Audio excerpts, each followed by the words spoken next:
નમસ્કાર દર્શક મિત્રો, બોટાદ દસ્તક ન્યૂઝમાં આપનું હાર્દિક સ્વાગત છે। હું છું એલડી મકવાણા। આપ જોઈ રહ્યા છો બોટાદ દસ્તક ન્યૂઝ। હવે પછીના સમાચાર વિગતવાર।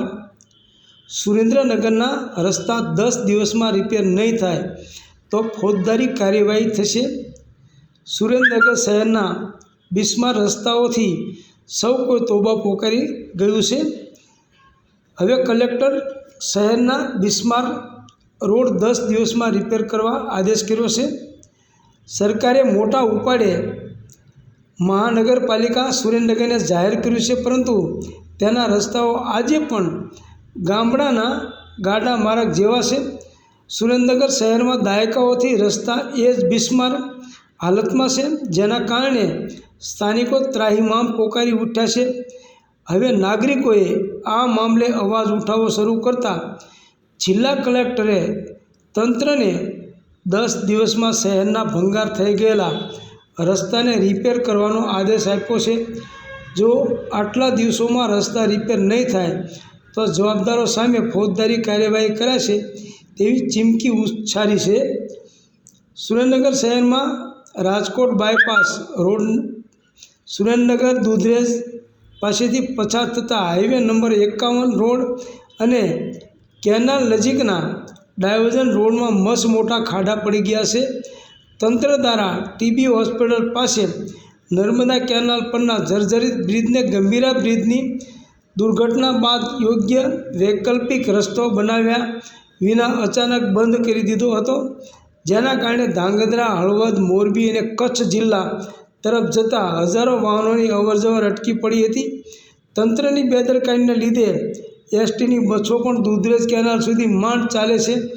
આ તકનો લાભ લઈને ઓટો રિક્ષા ચાલકોએ મુસાફરોને લૂંટવાનું ચાલુ કરી દીધું છે। આ બધી હાડમારીઓ વચ્ચે તંત્ર દ્વારા રસ્તા રિપેરિંગમાં પણ બેદરકારી દાખવતા લોકોની હાલત પડ્યા પર પાટું જેવી થઈ ગઈ છે। સુરેન્દ્રનગર શહેરમાં વરસાદના કારણે થતા રસ્તા બિસ્માર બન્યા છે અને તેમાં મસ્ત મોટા ખાડા પડ્યા છે, જેના પગલે અનેક વાહનો સ્લીપ ખાઈ જવાના તેમજ અકસ્માત સર્જાવાના બનાવો બન્યા છે। આ મામલે ફરિયાદ ઉઠતા જે તે કોન્ટ્રાક્ટર દ્વારા વરસાદ વિરામ લેશે ત્યારબાદ રિપેરિંગ હાથ ધરાશે તેમ જણાવાયું હતું। જોકે વરસાદ વિરામ લીધાને 15 દિવસ વીતી ગયા બાદ પણ બિસ્માર રસ્તાનું રિપેરિંગ કામ હાથ નહીં ધરવામાં આવતા કલેક્ટરે વઢવાણ પ્રાંત અધિકારીએ કાર્યવાહી કરવા જણાવ્યું હતું, જેના પગલે વઢવાણ પ્રાંત અધિકારીએ જવાબદાર અધિકારીઓને નોટિસ પાઠવી તેઓ પોતાની જવાબદારી નિભાવવામાં નિષ્ફળ ગયા હોવાનું જણાવી 10 દિવસમાં રોડનું રિપેરિંગ કામ હાથ ધરવા જણાવ્યું છે।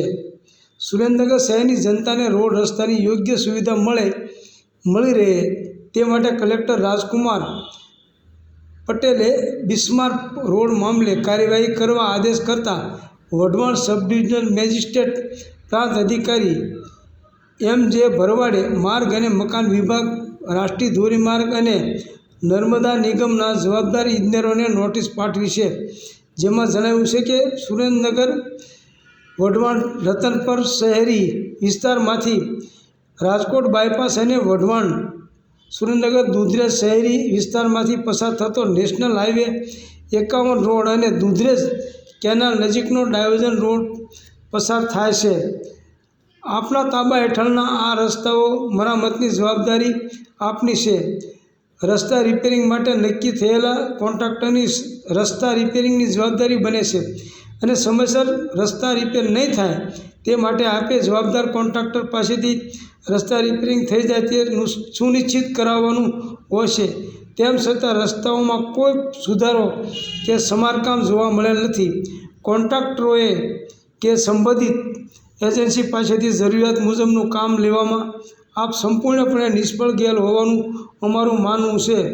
ઉપરોક્ત રોડ પર પડેલ તમામ ખાડાઓનું 10 દિવસ તારીખ 8/9/2025 સુધીમાં સમારકામ કરી રસ્તાઓ અવરજવર યોગ્ય બનાવવા એસડીએમએ હુકમ કર્યો છે અને જો આમ કરવામાં નિષ્ફળ જાય તો તારીખ 8/9/2025ના દિવસે સાંજે 4 વાગ્યે અંતરેની કોર્ટમાં હાજર થવું અને આ હુકમનો શા માટે અમલ ન કરવો જોઈએ તેનું કારણ બતાવવું અથવા આ હુકમની અમલવારી કરીને અત્રે જાણ કરવી. જો તમે દ્વારા આ આદેશનું પાલન કરવામાં નહીં આવે તો ભારતીય ન્યાય સંહિતાના 2023 હેઠળ કાર્યવાહી કરવાની ફરજ પડશે, જે અંતર્ગત જેલની સજા તથા દંડની જોગવાઈઓ રહેલી છે. વધુમાં જણાવવાનું કે ભારતીય નાગરિક સુરક્ષા સંહિતા 2023ની કલમ 152(2) હેઠળ મેજિસ્ટ્રેટ દ્વારા કરેલા હુકમને સિવિલ કોર્ટમાં પડકારી શકાશે નહીં. Botad Dastak news, LD Makwana, Botad.